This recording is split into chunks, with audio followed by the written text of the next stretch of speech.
നമസ്കാരം. അറബി ദിസ് വീക്കിൻ്റെ ഏറ്റവും പുതിയ അധ്യായത്തിലേക്ക് എല്ലാ പ്രിയ പ്രേക്ഷകർക്കും സ്വാഗതം.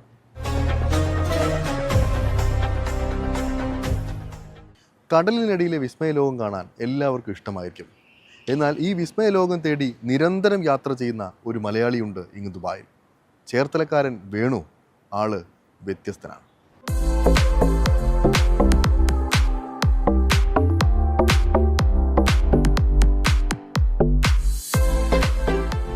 കടലിനടിയിലെ അത്ഭുത ലോകം തേടിയുള്ള യാത്രയാണ് ചേർത്തല സ്വദേശിയായ വേണു ശങ്കരൻ എന്ന ഈ യുവാവിൻ്റെ ജീവിതം മുഴുവൻ. കണ്ണും മനസ്സും കുളിരുന്ന കടലിനടിയിലെ വിസ്മയ കാഴ്ചകൾ. കഴിഞ്ഞ കുറേ വർഷങ്ങളായി കടലിനടിത്തട്ടിലെ വിസ്മയ കാഴ്ചകളിലേക്ക് സ്വയം യാത്ര ചെയ്യുകയും അതിനൊപ്പം മറ്റുള്ളവരെ പരിശീലിപ്പിച്ച് ആഴങ്ങളിൽ ഒളിഞ്ഞിരിക്കുന്ന വിസ്മയങ്ങൾ ആസ്വദിപ്പിക്കുകയും ചെയ്യുകയാണ് ഈ യുവാവ്.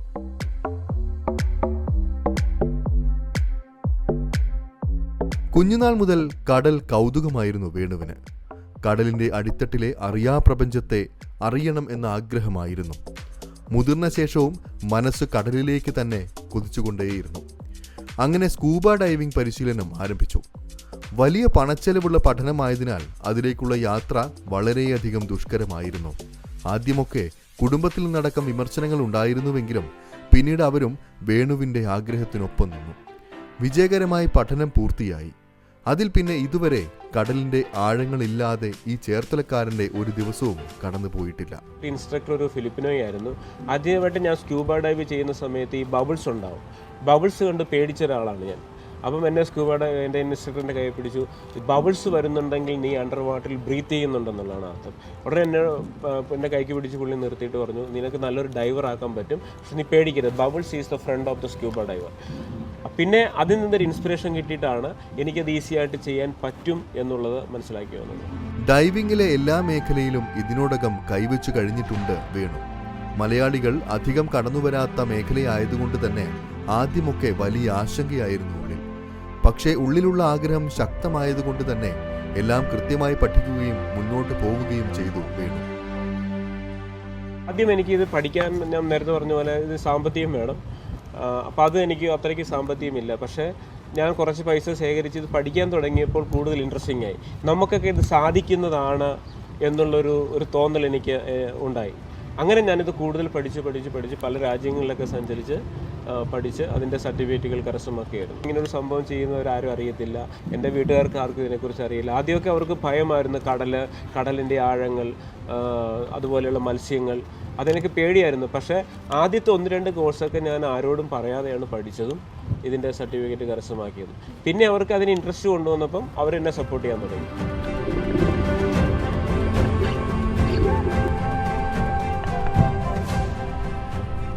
സ്കൂബ ഡൈവിംഗ്, ഫ്രീ ഡൈവിംഗ് എന്നിവയിൽ പരിശീലനം നൽകി ഇതിനോടകം വിവിധ രാജ്യക്കാരായ ആയിരങ്ങളെയാണ് ഈ യുവാവ് കടലിനടിയിലെ അത്ഭുതലോകം കാണിച്ചു നൽകിയത്. എങ്കിലും അധികമാരും കടന്നു ചെല്ലാത്ത റെക് ഡൈവിംഗ് ആണ് തനിക്ക് ഏറ്റവും സംതൃപ്തി നൽകുന്നത് എന്നും പറയുന്നുണ്ട് ഈ ചേർത്തലക്കാരൻ. എന്നോ കടലിന്റെ ആഴങ്ങളിലേക്ക് മുങ്ങിമറഞ്ഞ കപ്പലുകളുടെയും വിമാനങ്ങളുടെയും അവശിഷ്ടങ്ങൾ തേടിയുള്ള യാത്ര. വ്രക്ക് ഡൈവിംഗ് എന്ന് പറഞ്ഞാൽ ഞാൻ അതിനകത്ത് സ്പെഷ്യലൈസ് ചെയ്തിട്ടുണ്ട്. എങ്ങനെ വ്രക്കിനകത്ത് പോകണം, എങ്ങനെ വ്രക്ക് പെനിട്രേറ്റ് ചെയ്യണം. ഞാനിതുപോലെ ശ്രീലങ്ക ഡൈവ് സമയത്ത് ഒരു 100 വർഷത്തിന് മുമ്പുള്ള വ്രക്ക്, അതൊരു ഓയിൽ ഷിപ്പായിരുന്നു. അത് ഭയങ്കര ഭംഗിയാണ്. ഇപ്പോഴും അതിൻ്റെ പല അറകളുണ്ട്. അപ്പോൾ ആ അറകളിലൂടെ ഇടക്കൂടെ സഞ്ചരിച്ച് അതിനകത്ത് മാത്രം ജീവിക്കുന്ന ചില പ്രത്യേക മീനുകളൊക്കെ ഉണ്ട്. അപ്പോൾ അതൊക്കെ ഭംഗിയാണ്. അപ്പോൾ യു എ സംബന്ധിച്ചിടത്തോളം യു എയിൽ 30-60 വർഷത്തിന് മുമ്പും മുങ്ങിപ്പോയിട്ടുള്ള കപ്പലുകളുണ്ട് കൊർഫക്കാൻ ഏരിയയിൽ.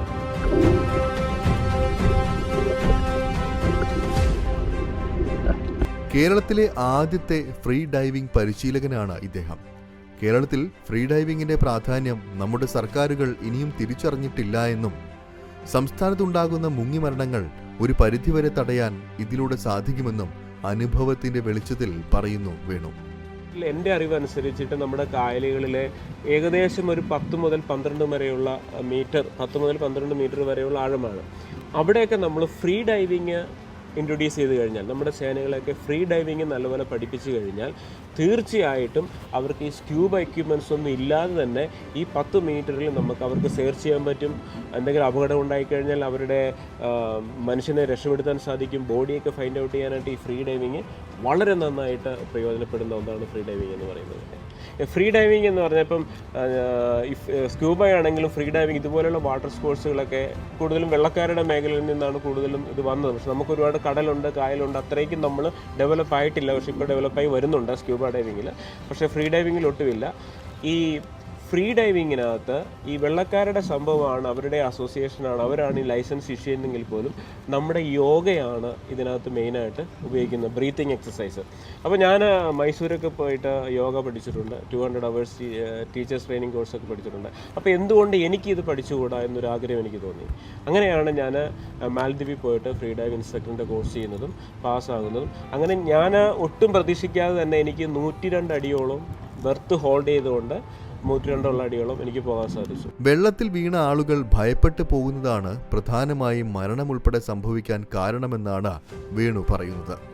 ഭയപ്പെടാതെ ബുദ്ധിപരമായി നീങ്ങിയാൽ ഏതു വലിയ അപകടത്തെയും എളുപ്പം തരണം ചെയ്യാൻ സാധിക്കും. അതിങ്ങനെയാണ്. പലപ്പോഴും ആൾക്കാർ വെള്ളത്തിൽ വീണ് മരിക്കുന്നത് ഒന്നാമത്തെ കാര്യം അവർ മൂക്കുകൊണ്ട് ശ്വസിക്കുകയാണ്. വെള്ളത്തിൽ വീണ ഉടനെ അവർ മൂക്കുകൊണ്ട് ശ്വസിക്കാൻ ശ്രമിക്കുന്നു. മൂക്കുകൊണ്ട് ശ്വസിച്ചു കഴിഞ്ഞാൽ തീർച്ചയായിട്ടും ആ വ്യക്തി കൂടുതൽ പാനിക്കാവും, കൂടുതൽ ആ കണ്ടീഷൻ മോശമാവും. വെള്ളത്തിൽ വീണ് കഴിഞ്ഞാൽ ഒരു വ്യക്തി ആദ്യം ചെയ്യേണ്ടത് മൂക്കടച്ചു വെക്കുക, വായും അടച്ചു പിടിക്കുക. അതിനുശേഷം കാലുകൊണ്ട് ബോഡി സ്ട്രെയിറ്റ് ആക്കി നിന്നുകൊണ്ട് കാലുകൊണ്ട് കിക്ക് ചെയ്ത് കഴിഞ്ഞാൽ തീർച്ചയായിട്ടും നമുക്ക് നല്ല എയർ സ്പേസ് ഉണ്ട് നമ്മുടെ ലെൻസിൽ. ഈ നമ്മുടെ ലെൻസിലെ എയർ സ്പേസും വെള്ളത്തിലെ പവറും കൂടി നമ്മൾ എന്ത് ചെയ്യും, മേളിലേക്ക് നമ്മളെ കൊണ്ടുപോകും. മുകളിൽ വന്നതിന് ശേഷം വീണ്ടും മൂക്കുകൊണ്ട് ശ്വസിക്കരുത്, വാ കൊണ്ട് ശ്വസിക്കുക.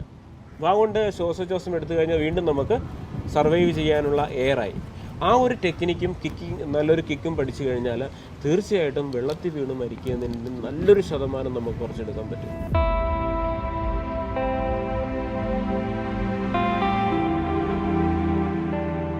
സ്കൂൾ തലം മുതൽ ഇത്തരം കാര്യങ്ങളിലുള്ള കൃത്യമായ അറിവ് കുട്ടികൾക്ക് പകർന്നു നൽകേണ്ടതുണ്ട് എന്നാണ് ഇദ്ദേഹം പറയുന്നത്. നീന്തൽ ഉൾപ്പെടെയുള്ള വിഷയങ്ങളെ ലാഘവത്തോടെ സമീപിക്കുന്ന രീതി മാറ്റേണ്ട സമയമായെന്നും വേണു പറയുന്നു. വ്യക്തിപരമായ അഭിപ്രായത്തിൽ എല്ലാ സ്കൂളുകളിലും ഈ സ്വിമ്മിങ് ഒരു പാഠപദ്ധതിയാക്കുക. സ്വിമ്മിങ്ങിനോടുകൂടെ വാട്ടർ ഫിസിക്സും ഫിസിയോളജിയും അതിൻ്റെ എക്യുപ്മെൻസും കുട്ടികളെ പഠിപ്പിച്ച് വെള്ളത്തിലിറക്കി പഠിപ്പിച്ച് കഴിഞ്ഞാൽ തീർച്ചയായിട്ടും ധാരാളം കടലും കായലുമുള്ള കേരളത്തിൽ ജനങ്ങളെ ഈ വെള്ളത്തിനോടുള്ള ഭയത്തിൽ നിന്ന് അവരെ മാറ്റിയെടുക്കാൻ സാധിക്കും. ഡൈവിങ്ങിനെ ഒരല്പം ഗൗരവത്തോടെ സമീപിക്കാൻ സർക്കാർ ശ്രമിക്കുകയാണെങ്കിൽ കേരളത്തിന്റെ വിനോദസഞ്ചാര മേഖലയ്ക്കും വലിയ മുതൽക്കൂട്ടാവാൻ ഇതിന് സാധിക്കും. അധികൃതർ ഇത്തരം വസ്തുതകൾക്ക് നേരെ കണ്ണടയ്ക്കുന്നതാണ് പ്രധാന പ്രശ്നം. വലിയൊരു സാധ്യത ഇത്തരം വിഷയങ്ങൾ പ്രാധാന്യത്തോടെ സമീപിച്ചാൽ തുറന്നു ലഭിക്കും എന്ന് ഉറപ്പാണ്.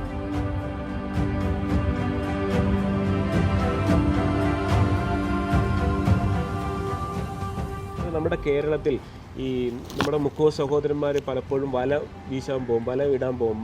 അവർ പലപ്പോഴും വല കീറിപ്പോകാറുണ്ട്. പക്ഷേ നമുക്കറിയത്തില്ല, അവർക്ക് പോലും അറിയത്തില്ല എന്താണ് ആ ഉടക്കെന്നറിയത്തില്ല. ഓക്കെ, അപ്പോൾ ഈ ഉടക്ക് എന്താണെന്ന് സ്ക്യൂബ ഡൈവർമാരെ വിട്ട് ഒരുപക്ഷെ കപ്പലുകളാകാം, ഒരുപക്ഷെ കോറൽസുകളാകാം, അല്ലെങ്കിൽ വഞ്ചികളാകാം, കെട്ടുവള്ളങ്ങളാകാം, മറ്റെന്തെങ്കിലും ആകാം. അപ്പോൾ ഇതിനെക്കുറിച്ചൊക്കെ ഒരു പഠനം നടത്തി ഈ ഉടക്കുകൾ എന്താണെന്ന് മനസ്സിലാക്കി കഴിഞ്ഞാൽ തീർച്ചയായിട്ടും എന്തെങ്കിലുമൊക്കെ നമുക്ക് കടലിനടിയിൽ കേരള തീരത്ത് കണ്ടുപിടിക്കാൻ സാധിക്കും എന്നുള്ളതാണ്. ഞാൻ കഴിഞ്ഞ ദിവസം അന്ധകാരനഴി എന്ന് പറയുന്ന സ്ഥലത്ത് ഒരു ഡൈവിങ്ങിനോടുള്ള ബന്ധത്തിൽ നാട്ടിൽ ചെന്ന സമയത്ത് അവിടെയുള്ള മുക്കോസവന്മാർ കണ്ടു ഇന്ന സ്ഥലത്ത് ഉടക്കമുണ്ട്, ഇന്ന സ്ഥലത്ത് ഉടക്കമുണ്ട് എന്ന് വെച്ചാൽ അവരുടെ ലക്ഷങ്ങളുള്ള വലകളാക്കി കയറിപ്പോകുന്നത്. അപ്പോൾ ഞാൻ ചിന്തിച്ചു അവർക്ക് ഉടക്ക് എന്താണെന്നറിയില്ല. അപ്പം ഞാൻ ചിന്തിച്ചു എനിക്ക് പെർമിഷൻ തന്നാൽ, ഡിപ്പാർട്ട്മെൻറ്റിൽ നിന്ന് എനിക്ക് പെർമിഷൻ തന്നാൽ ഞാൻ ഈ ഉടക്കുകൾ എന്താണെന്ന് കണ്ടുപിടിക്കാം. അത് ഉടക്കുകൾ എന്താണെന്ന് കണ്ടുപിടിച്ച് അവിടെ ഒരു ബോയ് ഇട്ട് കഴിഞ്ഞാൽ അത് കപ്പലുകളൊക്കെ ആണെന്നുണ്ടെങ്കിൽ നമുക്കത് ടൂറിസം മേഖലയിലേക്ക് പ്രൊമോട്ട് ചെയ്യാൻ പറ്റും. അതിൻ്റെ ആർക്കിയോളജി ഡിപ്പാർട്ട്മെൻറ്റ് അതിൻ്റെ അവശിഷ്ടങ്ങളൊക്കെ മനസ്സിലാക്കി കഴിഞ്ഞാൽ അതിൻ്റെ അവർ ഹിസ്റ്ററി എടുക്കും. അപ്പോൾ എന്താണെന്നുള്ളത് നമുക്ക് മനസ്സിലാക്കാൻ പറ്റും. ഇല്ല പാർക്കെട്ടുകളാകാം, ഇല്ലെങ്കിൽ മറ്റെന്തെങ്കിലും വശങ്ങളൊക്കെ. ചില വർഷങ്ങൾക്ക് മുമ്പ് ഗുജറാത്തിൽ വർഷങ്ങൾക്ക് മുമ്പ് മുങ്ങിപ്പോയ അമ്പലങ്ങൾ കണ്ടുപിടിച്ചതായിട്ട് റിപ്പോർട്ടുകളുണ്ട്. അത് ഇതുപോലെ സ്ക്യൂബ ഡൈവർമാർ പോയി കണ്ടുപിടിച്ചതാണ്. അപ്പോൾ ഇതുപോലെ മനോഹരമായ ചരിത്രങ്ങൾ ഉള്ള സംഭവമാണ് കടൽ എന്നൊക്കെ പറയുന്നത്. പക്ഷേ ഇതിലേക്ക് ഗവൺമെൻറ് സ്ക്യൂബ ഡൈവർമാരെയും അല്ലെങ്കിൽ ഫ്രീ ഡൈവർമാരെയൊക്കെ പ്രൊമോട്ട് ചെയ്തിട്ട് അതൊരു അന്വേഷണത്തിലേക്ക് എത്തിക്കഴിഞ്ഞാൽ കേരളത്തിൻ്റെ ടൂറിസ്റ്റ് മേഖല തന്നെ നമുക്ക് മാറ്റിയെടുക്കാൻ പറ്റും. ഇതിനോടകം ലോകത്തിലെ പല രാജ്യങ്ങളിലെയും കടലിലെ അടിത്തട്ടിലെ മാസ്മരിക ദൃശ്യങ്ങൾ കൺകുളിർക്കെ കണ്ടുകഴിഞ്ഞു വേണു. എങ്കിലും അറ്റ്ലാന്റിക് സമുദ്രത്തിന്റെ അടിത്തട്ടിൽ മറഞ്ഞ ടൈറ്റാനിക് കപ്പൽ നേരിട്ട് കാണുകയാണ് തന്റെ ജീവിതത്തിലെ ഏറ്റവും വലിയ ആഗ്രഹമെന്നും പറഞ്ഞു വെക്കുന്നു ഈ വ്യത്യസ്തനായ സാഹസികൻ. ഒരേ ഒരു ആഗ്രഹമുള്ളൂ ജീവിതത്തിൽ, ബാക്കി ഞാൻ നേടാവുന്ന എല്ലാ ജീവിതവും നയിച്ചു. നമ്മുടെ US 4 കിലോമീറ്റർ താഴെ കിടക്കുന്ന ടൈറ്റാനിക് ഉണ്ട് wreck. അത് കാണണം എന്നുള്ളത് ഭയങ്കര ഒരു ആഗ്രഹമാണ്. അത് സ്ക്യൂബ ഡൈവിങ്ങിനോ ഫ്രീ ഡൈവിങ്ങിനോ പറ്റത്തില്ല, അത് സബ്മറീനാണ്. പക്ഷെ അവർ കൊണ്ടുപോകുന്നു, ഇപ്പോൾ സയൻറ്റിസ്റ്റിന് മാത്രമേ അവർ കൊണ്ടുപോകുന്നുള്ളൂ, നമ്മളെപ്പോലെയുള്ളവരെ കൊണ്ടുപോകാൻ ബുദ്ധിമുട്ടാണ്. പക്ഷേ അനധിവിദൂരമില്ലാത്ത ഭാവിയിൽ അത് സംഭവിക്കട്ടെ, ടൈറ്റാനിക് നേരിട്ട് കാണാൻ സാധിക്കട്ടെ എന്നൊരു ആഗ്രഹം എനിക്കുണ്ട്.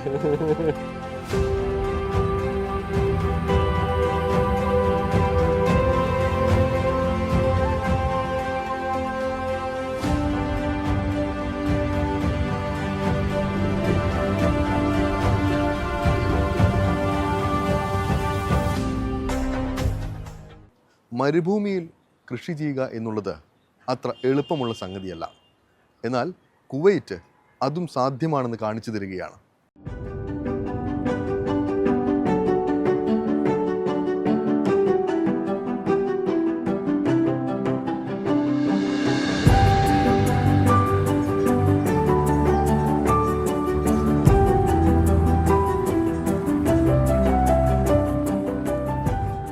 ഗൾഫ് മേഖലയിലെ തന്നെ ഏറ്റവും ഉയർന്ന ചൂടും താഴ്ന്ന തണുപ്പും അനുഭവപ്പെടുന്ന പ്രദേശങ്ങളിൽ ഒന്നാണ് കുവൈറ്റ്.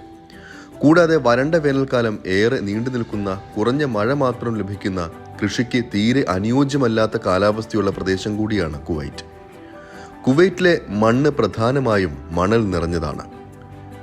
പ്രകൃതിദത്ത ജലസ്രോതസ്സുകൾ വളരെ കുറവാണെന്നതും കൃഷിക്ക് പ്രതികൂല ഘടകമായി നിൽക്കുന്നുണ്ട്. സാഹചര്യങ്ങൾ ഇങ്ങനെയൊക്കെയാണെങ്കിലും ടെക്നോളജിയുടെയും അനുബന്ധ സൗകര്യ വികസനങ്ങളുടെയും പശ്ചാത്തലത്തിൽ കുവൈത്തിൽ മികച്ച രീതിയിൽ കൃഷി നടക്കുന്നു എന്നത് ഒരു ജനതയുടെയും സർക്കാരിന്റെയും നിശ്ചയദാർഢ്യത്തിന്റെ പ്രകടമായ ഉദാഹരണമായി കാണാം.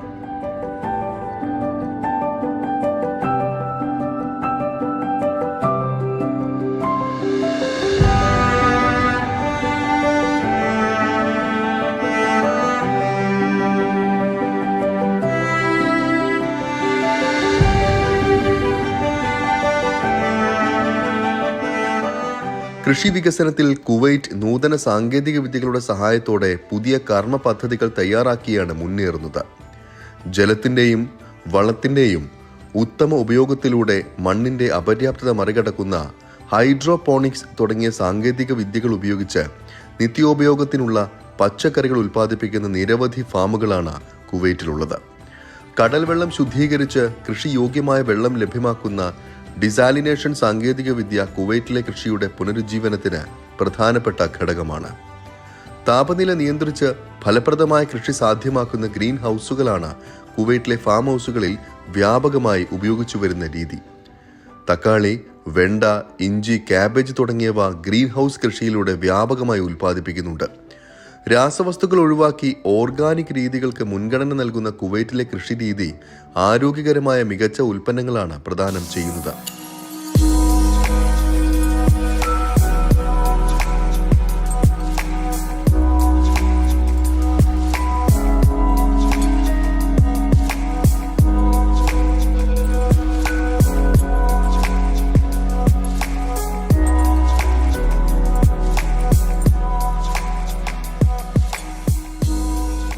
ഭക്ഷ്യസുരക്ഷ ഉറപ്പാക്കാനുള്ള സർക്കാരിന്റെ പദ്ധതികളിലും പ്രാദേശിക കൃഷിയെ പ്രോത്സാഹിപ്പിക്കാനായി സർക്കാർ സഹായങ്ങൾ നൽകി വരുന്നുണ്ട്.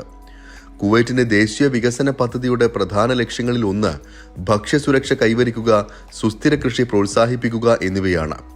Public authority of agriculture and fisheries, Kuwait foundation for the advancement of sciences, Kuwait institute four scientific research തുടങ്ങി കർഷക സമൂഹത്തെ പിന്തുണയ്ക്കുന്ന നിരവധി പ്രോഗ്രാമുകളും സംഘടനകളും കുവൈറ്റിലുണ്ട്.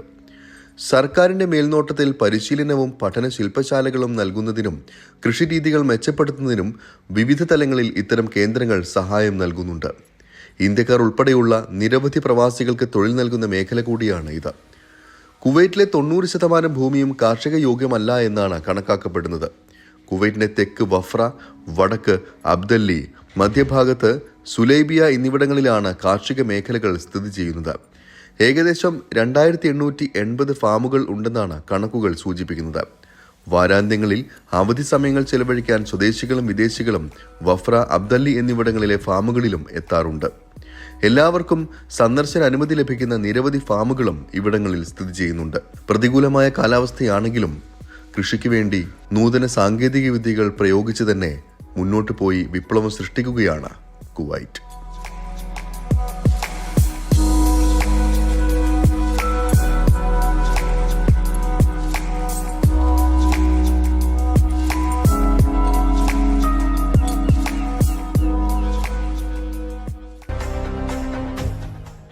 ഖത്തറിൽ നടന്ന കൗതുകകരമായ ഒരു പരിപാടിയിലേക്കാണ് ഇനി കടക്കുന്നത്. സാഹിബും സ്രാങ്കും എന്ന പേരിലായിരുന്നു പരിപാടി നടന്നത്. എന്താണ് പരിപാടി എന്നല്ലേ കാണാം.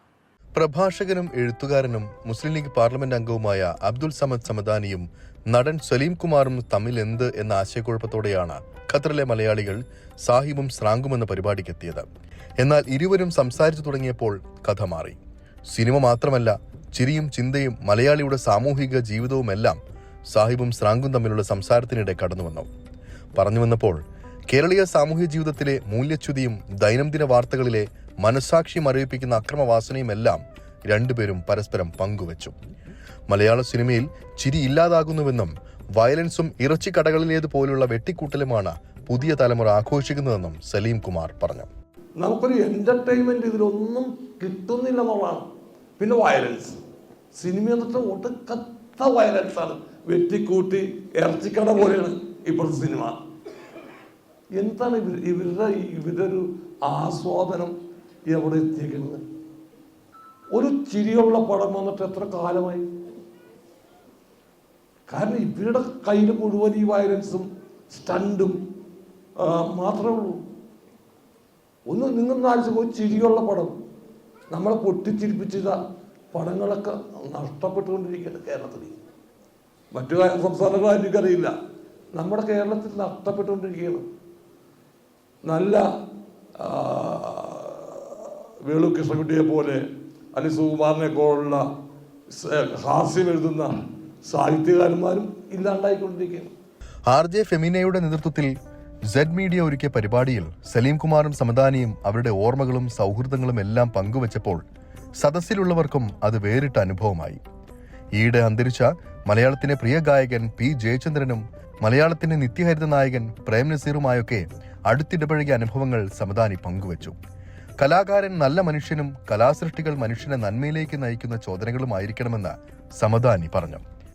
കോഴിക്കോട്ട് പ്രേം നസീർ സ്മാരക സംഘടനകളുണ്ട്, സ്മാരക സമിതിയൊക്കെ ഉണ്ട്. അങ്ങനെ പലപ്പോഴും ടൗൺ ഹാളിലൊക്കെ ഞാൻ സംസാരിച്ചിട്ടുണ്ട്. അപ്പോൾ അവരോടൊക്കെ ഇടപഴകാൻ എനിക്ക് സാധിച്ചിട്ടുണ്ട്. പ്രേം നസീറുമായിട്ട്, ഇവിടെ നമ്മൾ ആദരാഞ്ജലി അർപ്പിച്ച MT യുമായിട്ട്, ജയചന്ദ്രനുമായിട്ട്, ഈ 3 പേരുമായിട്ടും. ഞാൻ സിനിമയുടെ ആളല്ല, ഞാൻ സിനിമയുടെ കാഴ്ചക്കാരൻ പോലും അല്ല. പക്ഷേ ഞാൻ ഇതിൻ്റെയൊക്കെ നിരീക്ഷകനാണ്. ഞാൻ ഈ സമൂഹത്തിലെ പ്രവണതകൾ, പ്രതിഭാസങ്ങൾ, മെൻ ആൻഡ് മാറ്റേഴ്സ് അതിനെ നമുക്ക് നിരൂപിക്കാതിരിക്കാൻ സാധിക്കില്ല. ആ നിലയിൽ ആർക്കാണ് സലീം കുമാറിനെ കാണാതെ പോകാൻ സാധിക്കുക? ശാശ്വതീകത്വമാണ് കലയുടെ ഉള്ളടക്കത്തിന് ആഴം പകരുന്നത്. നൈമിഷികമല്ല കല. പാട്ടും നടനും സംഗീതജ്ഞനുമെല്ലാം എന്നുമെന്നും നിലനിൽക്കണമെന്നും സമദാനി അഭിപ്രായപ്പെട്ടു. എല്ലാ കലകളും മാനവികതയുടെ സന്ദേശങ്ങളാണ് കൈമാറേണ്ടത് എന്ന് ഇരുവരും പറഞ്ഞു.